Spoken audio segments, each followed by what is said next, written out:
soal Hasto bakal disingkirkan ini kan sebelumnya sudah disampaikan oleh Ketua DPP PDIP Deddy Sitorus, dan pada waktu itu Ibu Megawati juga mengaku mendengar akan ada yang mengaut-aut Kongres PDIP. Walau sekarang ini era pemerintahan Prabowo, tapi kan para pimpinan KPK yang baru ini adalah produk pemerintahan Jokowi, di seleksinya di era pemerintahan Jokowi. Apakah artinya ini masih bisa disebut sebagai manuver dari Jokowi melemahkan atau mengaut-aut KPK, mengaut-aut PDIP, maksud saya dengan menggunakan KPK? Ya tentu ada juga, atau pasti ada manuver-manuver di dalam PDIP sendiri. Elit PDIP yang berseberangan dengan Hasto juga banyak tuh, yang mencari keuntungan dari proses pemerkaraan saudara sekian itu. Kan banyak yang antri untuk gantiin Hasto, gampang aja kita baca itu kan.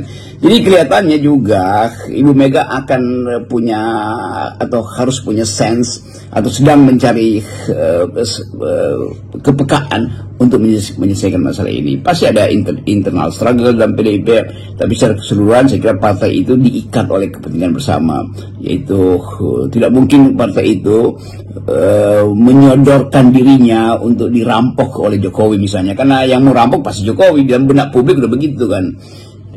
Merampok Demokrat aja pada waktu itu gagal, apalagi merampok PDIP. Tapi kita harus bukan agak kasar ya, agak sinis untuk melihat bahwa memang PDIP akan diacak-acak tuh. Tetapi PDIP partai yang memang berakar jauh di dalam sejarah. Jadi percuma sebetulnya membayangkan menumbangkan PDIP sama seperti menggorok atau menebang pohon beringin di Golkar, sama seperti upaya untuk mengambil alih Demokrat. Jadi kalau kita baca sebetulnya ini satu paket. Pak Jokowi berupaya untuk punya partai, karena itu dia ingin selundupkan orang-orangnya ke dalam PDIP, gagal di Demokrat, pindah ke Golkar juga tentu ada pertahanan elitenya tuh, sekarang PDIP. Jadi hanya itu keterangannya untuk membaca politik hari ini. Jadi Jokowi punya keinginan yang kuat supaya tidak ada yang mengganggu niat atau ambisi Pak Jokowi untuk meneruskan dinastinya melalui saudara Gibran.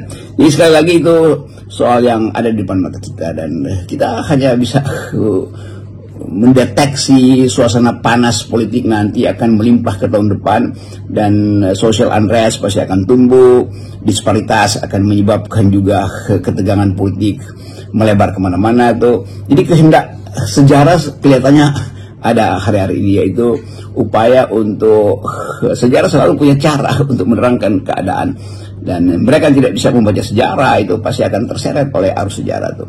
Kita coba bayangkan misalnya kesempatan di hari-hari akhir ini, bagaimana kritik terhadap kekuasaan jalan terus. Saya mendengar satire atau stand up comedy yang politically correct dari Putri Gus Dur waktu haul kemarin itu, dan semua itu kan menggambarkan suasana bahwa rakyat tetap menangkap ada yang tidak jujur, ada yang sebetulnya diselundupkan dengan cara kemunafikan dalam politik Indonesia, yaitu narasi tentang Jokowi masih berkuasa, Jokowi masih bisa menunggu sampai 2009. Saya kira itu pada akhirnya akan dibatalkan, karena nggak mungkin orang terus-menerus disulap oleh headline yang dibuat oleh kekuasaan untuk mengeluk-elukkan dinasti Jokowi, untuk menghidupkan harapan bahwa PPN itu tidak memberatkan rakyat. Jadi semua hal yang dalam sejarah atau dalam sosiologi politik itu sudah dinyatakan sebagai potensial untuk menimbulkan ketegangan politik, itu hari-hari ini akhirnya tiba.